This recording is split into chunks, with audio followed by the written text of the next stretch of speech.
বিসমিল্লাহির রহমানির রহিম। অত্যন্ত ব্যথিত হৃদয় এবং দুঃখের সহিত বলতে হচ্ছে, দখলবাজিরা ইসরায়েল এবং তাদের সহযোগী মার্কিন যুক্তরাষ্ট্রের কাপুরুষিত হামলায় ইরানের সর্বোচ্চ ধর্মীয় নেতা আয়াতুল্লাহ খামেনি,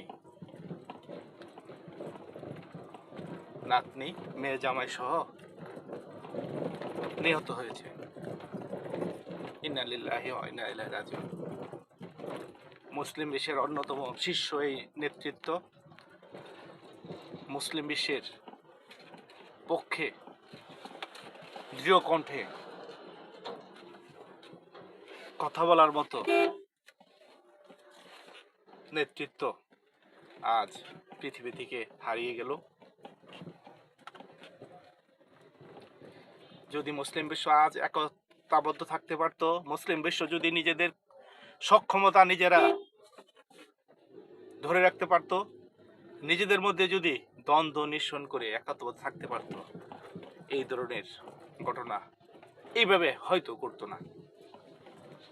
আমরা সকল মুসলিম জাতিকে একতাবদ্ধ হওয়ার আহ্বান জানাচ্ছি। ধন্যবাদ সবাইকে।